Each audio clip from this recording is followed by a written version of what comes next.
Salut tout le monde, aujourd'hui nous nous retrouvons sous ce soleil éblouissant de février, en plein sud de la France, au pied de la Sainte-Victoire. Je voulais vous parler d'une thématique qui me tient à cœur et j'ai eu l'idée comme ça en me baladant sur les réseaux, notamment Instagram, où en fait vous êtes beaucoup et de plus en plus à partager vos vidéos drones sur les réseaux parce que c'est de plus en plus accessible, les qualités des drones ne font que évoluer. Mais il y a quelque chose qu'on néglige énormément, c'est l'importance de la lumière et des contrastes dans une vidéo. Je vois beaucoup trop de vidéos sous un ciel battant comme ça, où en fait on se dit que c'est une bonne journée pour sortir, donc on va faire du drone, et en fait c'est pas du tout ça, c'est presque l'inverse en fait. Les plus beaux moments pour filmer, c'est certainement pas à midi, et encore moins l'été, parce que là on est en février, donc la lumière est assez basse, mais vous allez voir derrière moi qu'il n'y a pas grand chose d'intéressant. Je me disais que c'était plus intéressant de vous montrer en conditions réelles, et qu'est-ce que ça donne quand on vient un peu plus tard, lorsqu'il y a la lumière qui commence à dévoiler le décor sous son meilleur angle. Malheureusement, j'ai pas encore eu le temps de m'occuper du Mavic 3 Pro Ciné qui a des problèmes que je dois envoyer en SAV. Du coup, j'ai ressorti le Mavic 3 Ciné. Ce sera largement suffisant pour cette vidéo. Voilà, c'est l'occasion de le dépoussiérer un peu. Ouais, c'était pas le meilleur endroit pour faire décoller.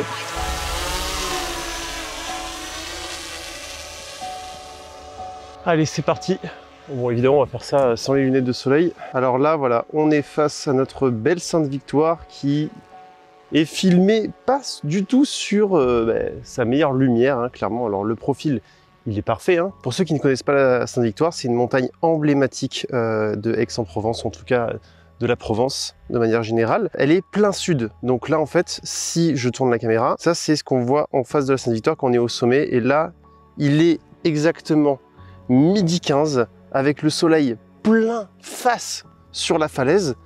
Donc on a quand même quelque chose en fait où la roche, toute la roche, parce qu'en fait là on s'en rend vraiment pas compte, mais la roche a énormément de relief et là c'est complètement aseptisé. La falaise n'a aucun contraste et ça révèle pas du tout son plein potentiel, en tout cas de ce paysage. Là où ça aurait été vraiment une catastrophe, c'est si on n'avait pas eu de petits nuages derrière. Là vous avez vu qu'on a quand même des petits nuages blancs assez diffus, donc ça donne un peu plus de dynamisme dans notre vidéo, mais sinon ça aurait été vraiment encore pire quoi. Puis d'ailleurs vous avez vu aussi que on a tellement de lumière que on a les couleurs qui sont pas non plus très contrastées. On a une image qui est quand même très neutre, et alors je fais exprès de ne pas trop toucher à la colorimétrie pour que vous ayez un rendu le plus naturel possible et que vous puissiez vous rendre vraiment compte en fait d'à quel point c'est pas vraiment une bonne idée. En tout cas vous allez le voir quand on va faire la Golden Hour ici, mais vraiment c'est pas du tout une bonne idée. On peut se rendre compte ici, hein, là on a une vallée quand même qui est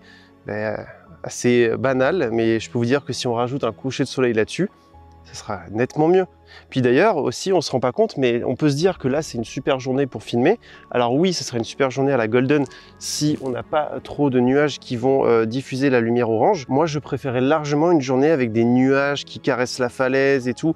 Enfin, des conditions vraiment atypiques. Alors après, par contre, ça, pour du reportage France 2 ou la télévision, ils vont adorer ce genre d'image parce que c'est très neutre et ça se place partout dans n'importe quel documentaire. Alors attention, je ne dis pas qu'il faut arrêter de filmer en pleine journée et qu'il faut absolument attendre la Golden Hour et la lumière parfaite et tout ça. En fait, le mieux, ce serait que vous puissiez en amont toujours analyser votre environnement et savoir d'avance quand est-ce que la lumière va être la plus belle. Malheureusement, il va y avoir aussi des spots qui vont jamais être avec une belle lumière. En tout cas, on espérerait avoir le soleil qui se couche dessus ou qui se lève dessus, inversement. Par exemple, ici, c'est l'exemple parfait avec la Sainte-Victoire, bon, immense comme elle est, elle surplombe tout, donc vraiment, il n'y a aucun obstacle pour la lumière. On a de super lumières au matin, comme vous avez pu voir, ceux qui me suivent depuis longtemps, j'ai fait des levées de soleil ici avec la mer de nuages et tout, c'était incroyable. Et j'ai fait quelques fois aussi des couchers de soleil qui sont, je trouve, un peu moins bien.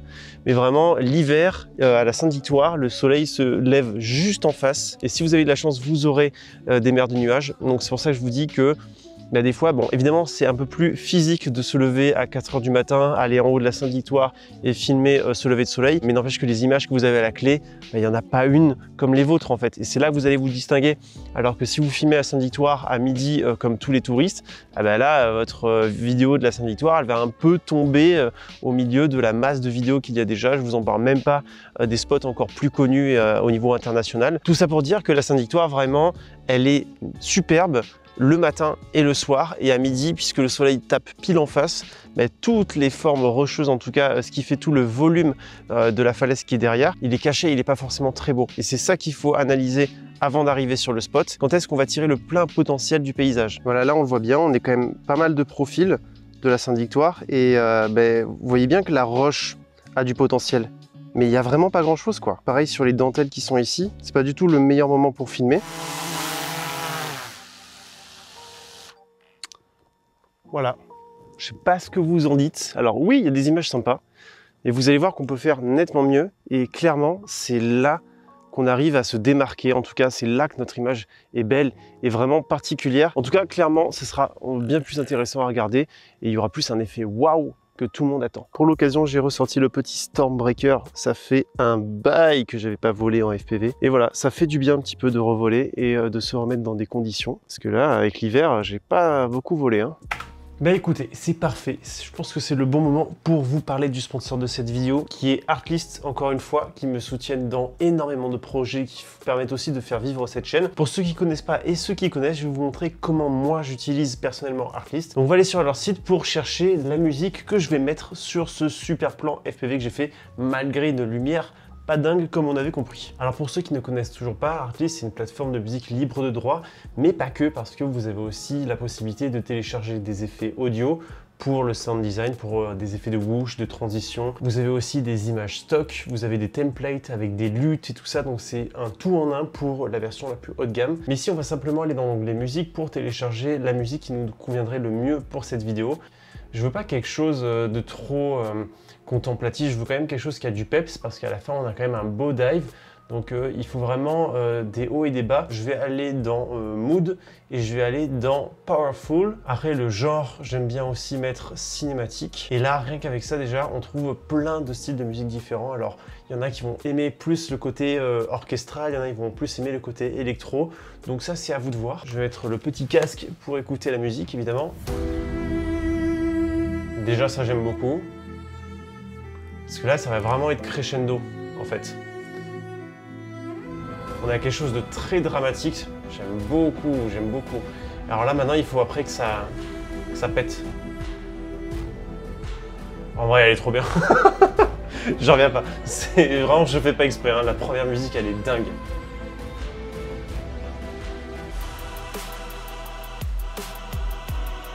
Et ça on peut le mettre pendant le dive.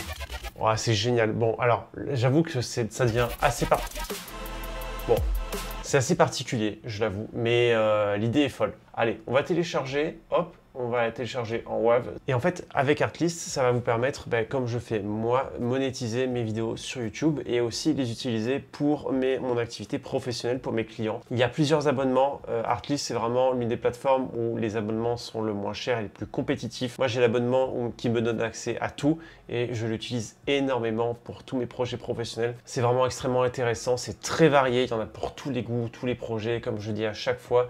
C'est vraiment, j'ai jamais eu de soucis avec Artlist. Et si vous passez par le lien qui est en description de la vidéo, c'est un lien affilié sur lequel moi je vais avoir une petite commission. Donc ça me permettra non seulement de me soutenir, mais en plus de ça, de bénéficier de 2 mois offerts. Donc c'est vraiment du gagnant-gagnant. Et donc maintenant, on va voir ce que ça donne, hein, ce petit plan avec la musique de Artlist.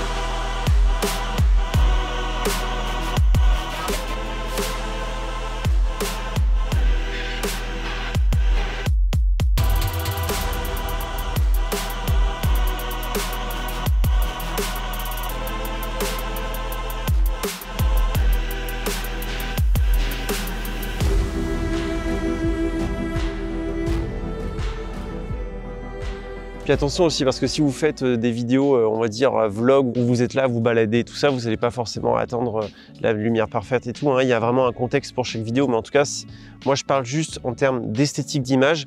Après, tout ce qui est au niveau du contexte, de la patte que vous voulez ajouter, si vous voulez montrer particulièrement une lumière du matin ou particulièrement une lumière du midi pour montrer la puissance du soleil, etc. Bon là, c'est encore un autre sujet. Puis comme je disais, il y a des spots qui sont impossibles à filmer dans de bonnes conditions. Je pense évidemment au cirque de Saint-Mème. Je crois que je ne l'ai jamais filmé au soleil, il a toujours été à l'ombre parce qu'en fait, le soleil, il est derrière. en plein été, bon, de toute façon, ça doit pas être très joli non plus. Mais voilà, lui, il est dans l'ombre. Mais justement, en fait, puisqu'il est dans l'ombre, je dirais qu'il faut mieux prendre une lumière du matin ou une lumière du soir. Comme ça, c'est pas trop contrasté et c'est pas trop à l'ombre. Et vous aurez pas trop de différence de lumière entre la grande partie qui est la plus belle à l'ombre et celle qui est au soleil. Bon, je suis un petit peu frustré là parce que la lumière est pas du tout comme j'espérais.